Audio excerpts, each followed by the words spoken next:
दोस्तों नमस्कार। मानसरोवर विद्या विहार सूरत से मैं चौहान कौशिक। दोस्तों हमने पिछले वीडियो में प्रेमचंद की प्रसिद्ध रचना, उनके जीवन की बहुत जानी मानी रचना है कि दो बेलों की कथा, उसमें हमने देखा था कि हीरा और मोती बहुत अच्छे से आपस में रहते हैं, एक दूसरे के साथ एक दूसरे के सुख दुख बांट कर जीते हैं। आगे देखते हैं सहयोग की बात। जूड़ी ने एक बार गोई को ससुराल भेज दिया। बेलों को क्या मालूम कि वे क्यों बेचे जा रहे, समझे मालिक ने भी बेच दिया। अपना यूँ बेचा जाना उन्हें अच्छा लगा या बुरा कौन जाने, पर जूड़ी के साले गया को घर तक गोई ले जाने में दांतों पसीना आ गया।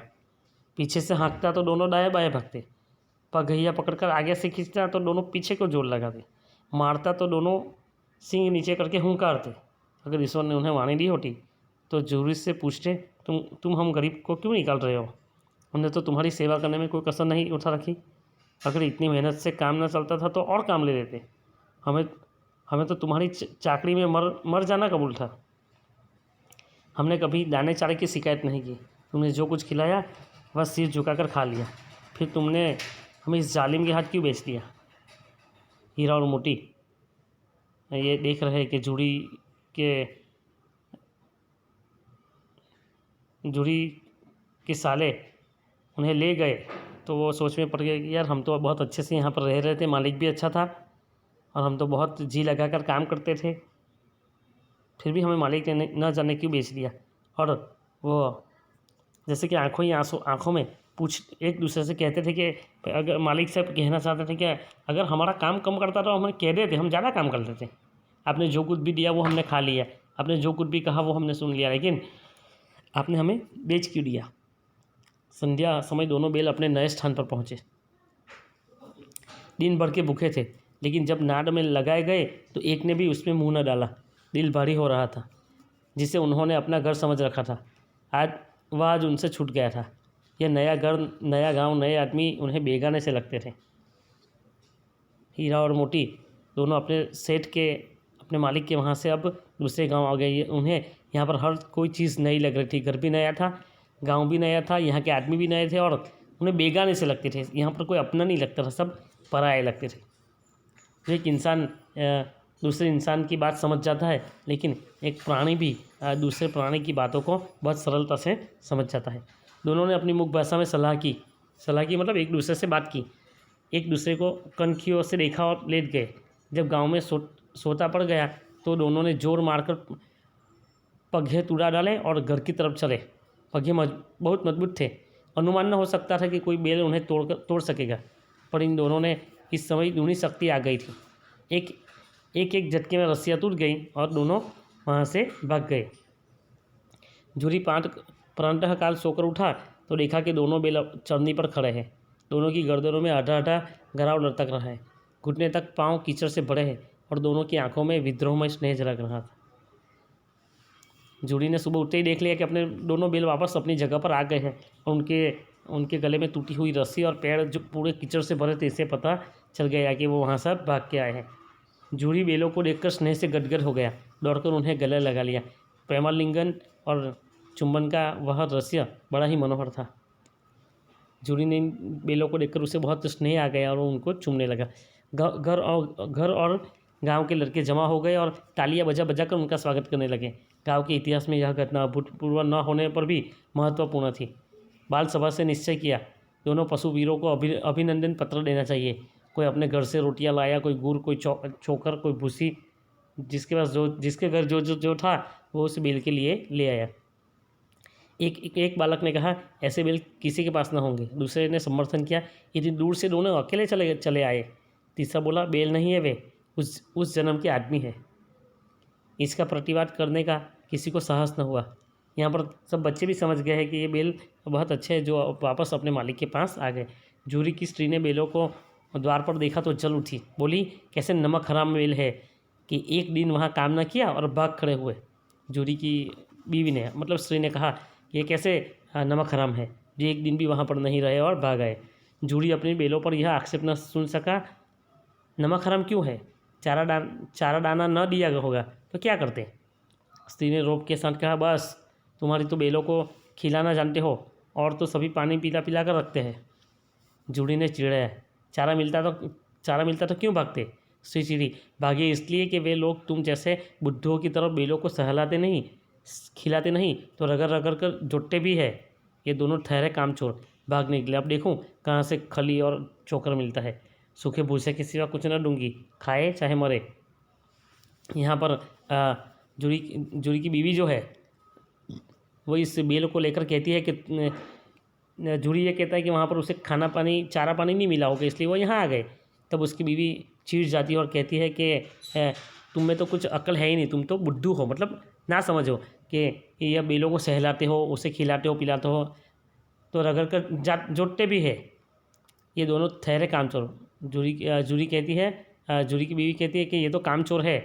अब देखते और अब मैं उनको देखती हूँ कि कैसे वो यहाँ आकर कैसे अच्छे से खाना पानी मिलता है। मैं कुछ भी नहीं दूँगा, सिवा सूखे भूसे के सिवा मैं उसे कुछ नहीं देने वाला। चाहे वो खाना हो तो खाए और मर जाना हो तो मर जाए।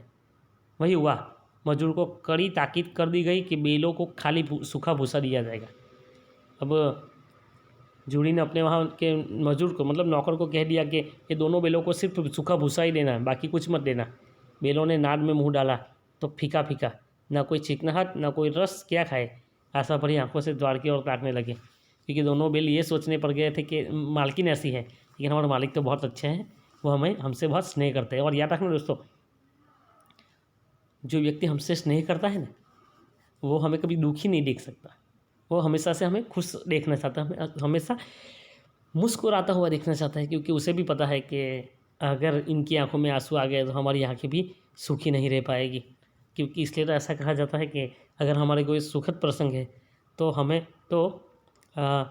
हम जिसे चाहते हैं वो लोग यहाँ वहाँ पर उपस्थित होंगे। लेकिन अगर हमारे जीवन में कोई दिक्कत आती है, कोई मुसीबत आती है, या फिर हमारे ऊपर कोई दुख आ जाता है, तब वो लोग हमारे साथ उपस्थित रहते हैं जो हमसे स्नेह करते हैं। बस इतना ही अंतर होता है दोनों के स्नेह में।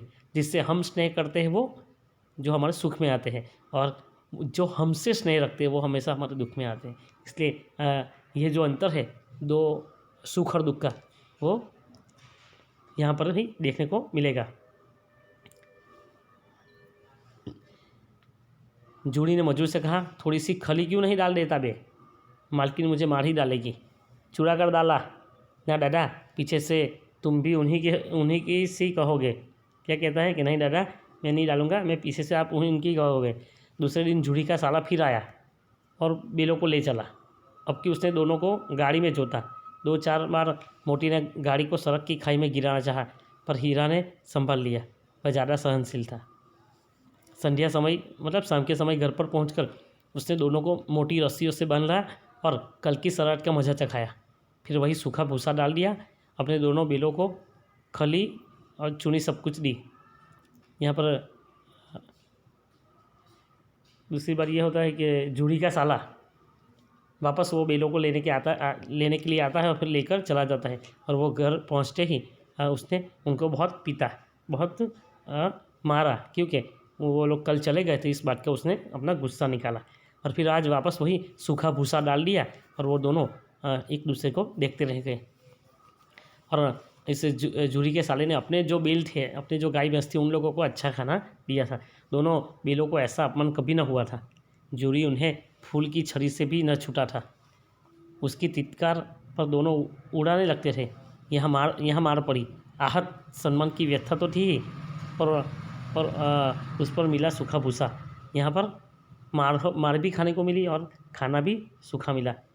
नाद की तरफ आंखें तक न उठाई। दूसरे दिन गया ने बेलों को हल में जोता, पर इन दोनों ने जैसे पाँव न उठाने की कसम खा ली थी। वो मारते मारते थक गए, पर दोनों ने पाँव न उठाया। एक बार जब उस निर्दयी ने हीरा की नाक पर खूब डंडे जमाए तो मोटी का गुस्सा काबू के बाहर हो गया। हल लेकर भागा।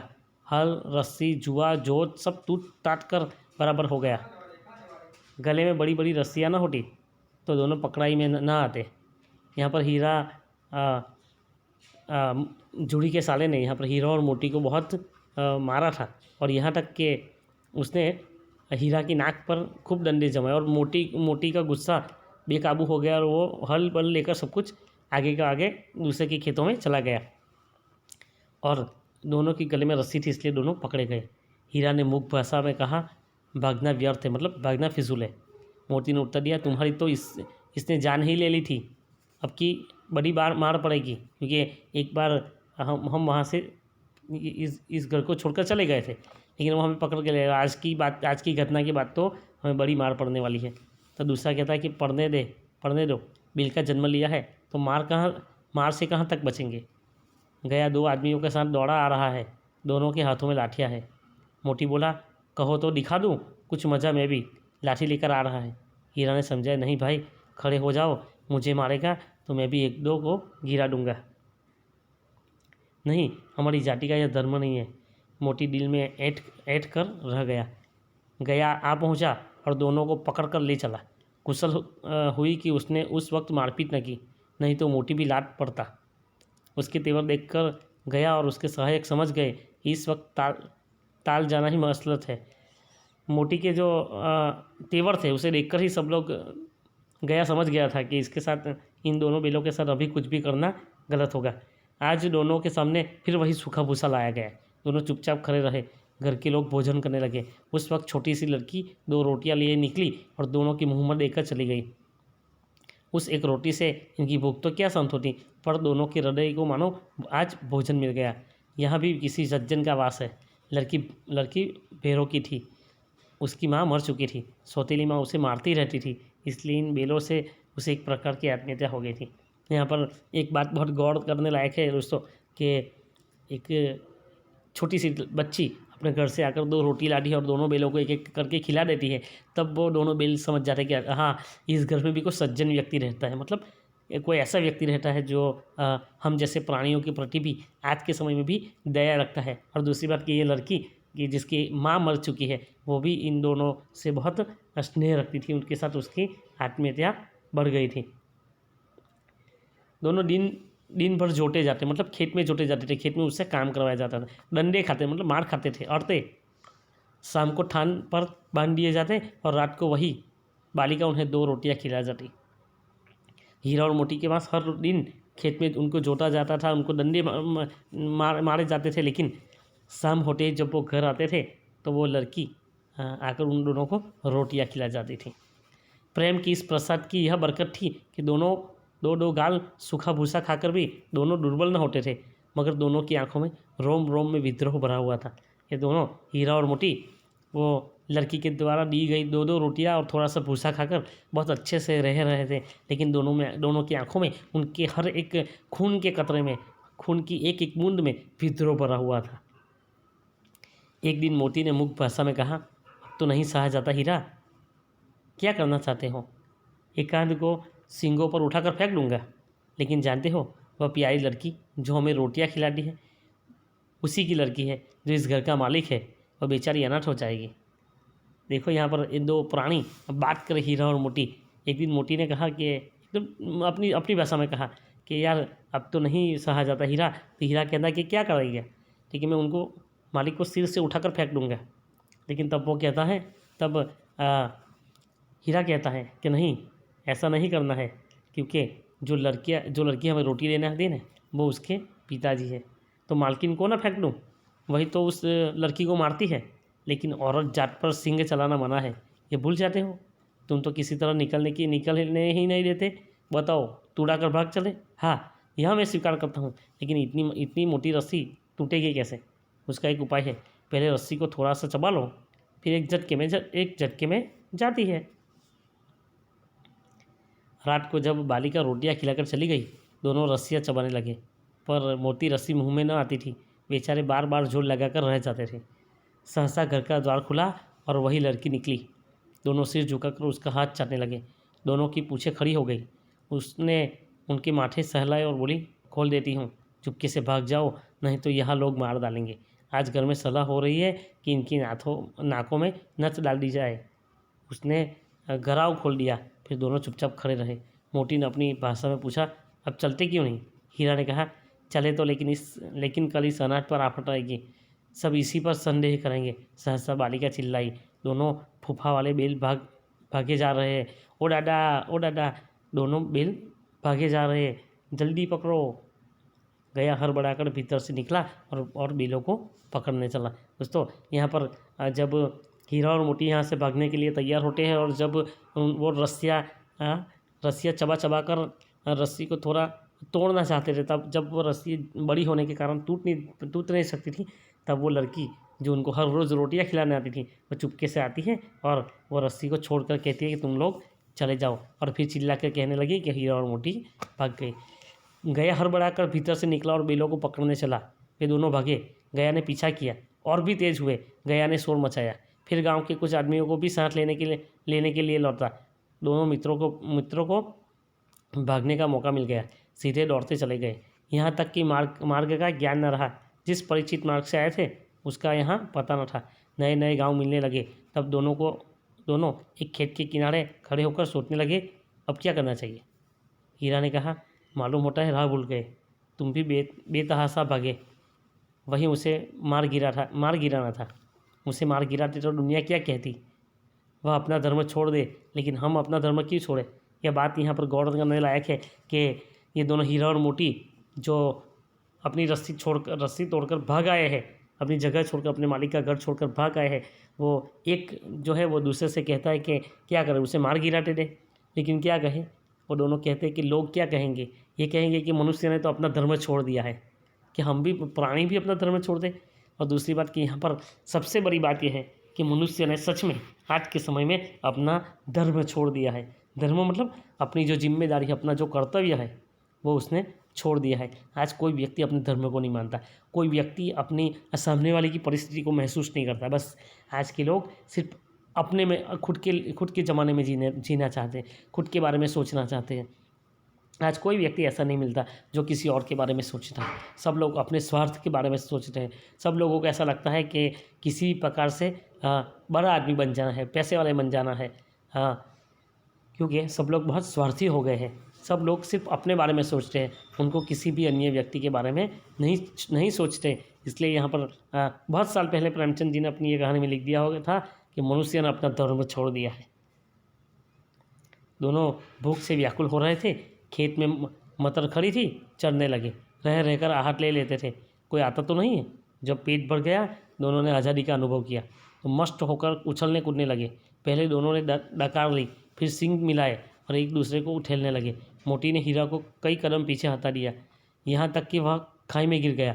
तब उसे भी क्रोध आया, संभल कर उठा और फिर मोती से मिल गया। मोती ने देखा खेल में झगड़ा हुआ चाहता है तो किनारे हट गया।